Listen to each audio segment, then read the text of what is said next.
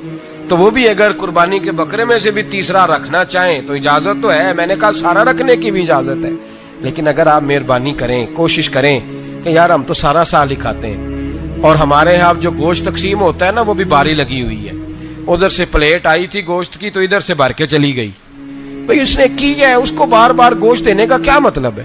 آپ یہ دیکھیں عزیزوں میں، رشتہ داروں میں، اور میں اگر تھوڑا سا آپ کی توجہ کرانے میں کامیاب ہو جاؤں تو سفید پوش لوگوں کو دیکھیں، کچھ سفید پوش ہیں، سفید پوش جن کے اوپر قرضے ہیں، بیماریوں نے جکڑ لیا ہے، گھر میں بڑے بڑے سخت مریض آ گئے ہیں، سفید پوش پہلے دیا کرتے تھے، آپ ان سے پوچھتے ہیں صاحب قربانی، تو بات کو ٹالتے ہیں، وہ کہتے ہیں سوچ رہا ہوں کوئی حصہ ڈال جائے، پردہ پوشی کرتے ہیں، کہتے ہیں کہیں حصہ رکھا ہوا ہے، پردہ پوش۔ اکثر وہ لوگ قربانی نہیں دے پاتے، اکثر دیا کرتے تھے اب نہیں دے پا رہے، کیوں؟ اس لیے کہ مشکلات ایسی آ گئیں۔ ان لوگوں کا خیال کریں، ان کے گھروں تک گوشت پہنچا کے آئیں، ان پر توجہ کریں۔ وہ سفید پوش آدمی کبھی ذکر نہیں کرے گا، کچھ تو ایسے ہیں جو خود پہنچ جاتے ہیں کہ ہمیں گوشت دیا جائے، لیکن کچھ سفید پوش ہیں لا یسألون الناس الحافا، اللہ فرماتے ہیں کچھ لوگ لپٹ لپٹ کے سوال نہیں کرتے، سفید پوشی کا بھرم رکھتے ہیں، کا مزاج نہیں۔ ان کی طرف دیکھیں، اپنے رشتہ داروں کو دیکھیں،